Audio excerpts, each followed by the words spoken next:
20 सूत्री के उपाध्यक्ष विमला कुमारी ने एक प्रेस कॉन्फ्रेंस किया जिसमें प्रशासन और तत्कालीन पदाधिकारियों के ऊपर संगीन आरोप लगाए, जिसमें सबसे पहले उन्होंने सदर एसडीओ को धन्यवाद दिया है और उन्होंने नाबालिग बच्चियों के साथ हो रहे यौन शोषण के दोषियों को उसके अंजाम तक पहुंचाया।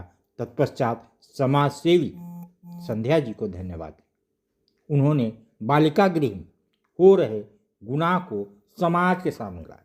उन्होंने कहा, आज मैं प्रेस मीडिया के साथियों को यह बताना चाहती हूँ कि इस बालिका गृह में यौन शोषण का दुष्प्रचलन विगत 4 वर्षों से चला रहा है।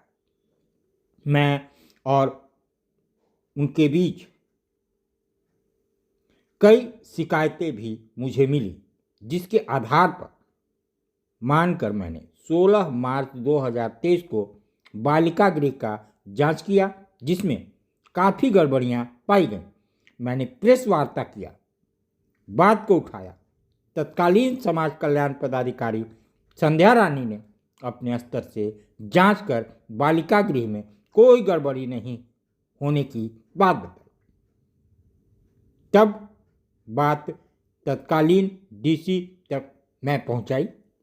उन्होंने डीसी को जांच कर रिपोर्ट मांगा, लेकिन डीडीसी के मामले को रफा दफा कर दिया। कार्रवाई के नाम पर सिर्फ वहां की वार्डन को हटाया। डीडीसी ने एक भी बच्ची का बयान नहीं लिया, जहां डीडीसी की भूमिका संदेहात्मक है। साथ ही डीएसडब्ल्यू संध्या रानी का बयान भी शक के दायरे में। उन्होंने दोनों की उच्च स्तरीय जांच होनी चाहिए। एक बच्ची जिसके 2 नाबालिग भाई बहन थे, जो गढ़वा से रेस्क्यू कर डाल्टनगंज में दिव्यांग विद्यालय में रखा गया था। किसी कारणवश दिव्यांग विद्यालय बंद होने के बाद इन दोनों बच्चियों को विकास इंटरनेशनल द्वारा संचालित बालिका गृह में रखा गया था। जब वह बच्ची इसी गृह में बालिग हो गई तो उसे किसी अनजान व्यक्ति के हाथों शादी के नाम पर पैसा लेकर बेच दिया गया, जबकि कानूनी रूप से अनाथ बच्ची होम में रहते हुए बालिग होते हैं तो उनके कानूनी अभिभावक एसडीओ या टीसी होते हैं। इस बात की अनदेखी की। उपरोक्त बातों की पुष्टि मेरे जांच के क्रम में सही पाया गया। रजिस्टर में मैं अंकित बच्चियों की सूची की संख्या से 5 बच्ची कम पाई गई थी। पूछे जाने पर टाल मटोल भी की गई। दूसरी घटना एक और महत्वपूर्ण है। करीब आज से 4 माह पहले इसी बालिका गृह में 2 नाबालिग बच्चियां फरार हो गई थीं। बाद में इन दोनों को अघोर आश्रम से बरामद किया गया था।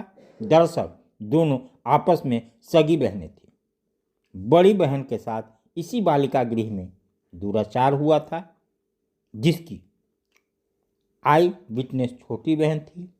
2 दिन बाद आई विटनेस बहन की मृत्यु हो जाती है, जो संदेहात्मक है। इसी बालिका गृह में मामले को रफा दफा करते हुए पोस्टमार्टम रिपोर्ट में मौत का कारण मृत्यु बताया गया था।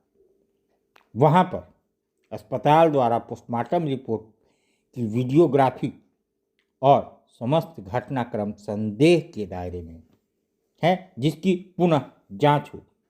तीसरी घटना, एक बार फिर से 2 अलग अलग बच्चियां बालिका गृह में भाग गई थीं। सूत्रों से मिली जानकारी के आधार पर बालिका गृह में बगल में वाले घर में इन दोनों बच्चियों को बरामद किया गया था। इसमें भी बालिका गृह संचालक का हाथ सामने आया। मैं झारखंड सरकार, माननीय मुख्यमंत्री हेमंत सोरेन से, माननीय कल्पना सोरेन यह मांग करती हूँ कि ऐसी घटना की पुनरावृत्ति ना हो। इसके लिए बड़े और कठोर कदम उठाए जाए।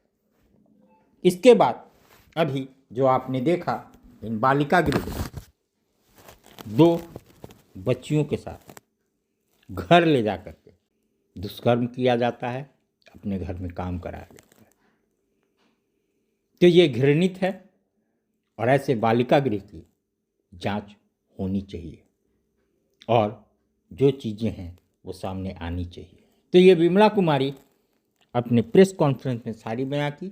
आइए हम बात करते हैं विमला कुमारी। विमला जी, प्रेस कॉन्फ्रेंस बुलाया, क्या है मांग, क्या है डिमांड?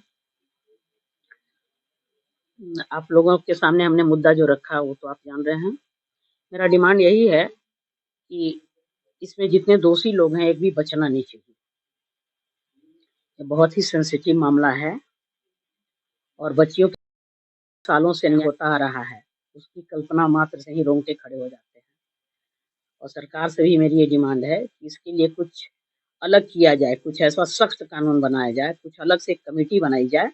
जो झारखंड में जितने भी इस तरह के बालिका गृह चल रहे हैं, कस्तूरबा गांधी आवासीय विद्यालय चल रहा है, उस पर सख्त निगरानी रखी जाए तो हमें लगता है कि बहुत सारे मामले सामने आएंगे, इस तरह के मामले। जैसा कि देखा गया पीछे भी आपने किस चीज़ का डिमांड किया था, एक लड़की थी जिसकी शादी हो गई थी, उस पर भी आपने सवाल उठाया था जिसका आपको एड्रेस सही नहीं मिला। जी क्या बिल्कुल, कहना? उस पर ये कहना है कि उसका फॉलोअप हुआ नहीं हुआ, इस पर भी जांच कराई जाए, इसकी भी जांच हो। उन्होंने हमें ये कह के सेटिस्फाइड किया था कि लड़की अच्छे से रह रही है, अपने पति के साथ सुखी से रह रही है, लेकिन सही पता नहीं होने के चलते हम लोग सही जगह पे नहीं पहुंच पाए। तो उसका फॉलोअप हो रहा है, अगर हो रहा है तो उसकी जानकारी हमें चाहिए, प्रशासन उसको सामने लाए, कहाँ है वो महिला। आपने प्रेस रिलीज में एक चीज और कहा है, 2 बहनों के साथ दुष्कर्म हुआ जिसमें छोटी बहन की जो आई विटनेस थी उसकी हत्या हुई।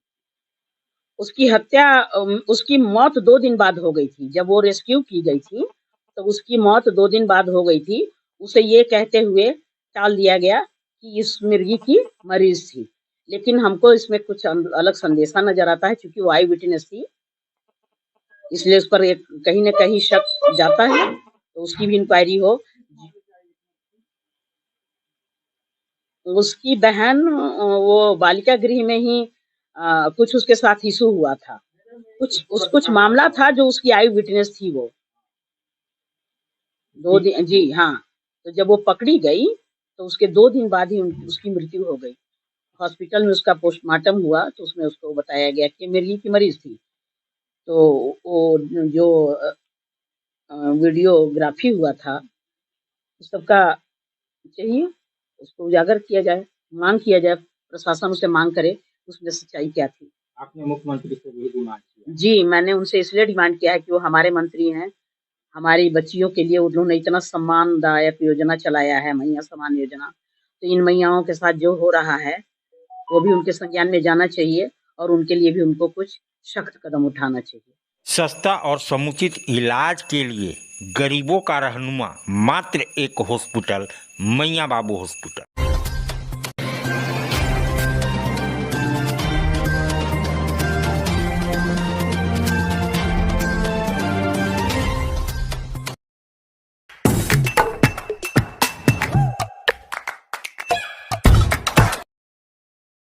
आज आप दिल्ली दरबार आए हैं। दिल्ली दरबार अपने आप में पूरे डाल्टनगंज को समेटने के लिए तैयार है, क्योंकि गांधी उद्यान पार्क में दिल्ली दरबार जब से आया है रौनक बढ़ गई है।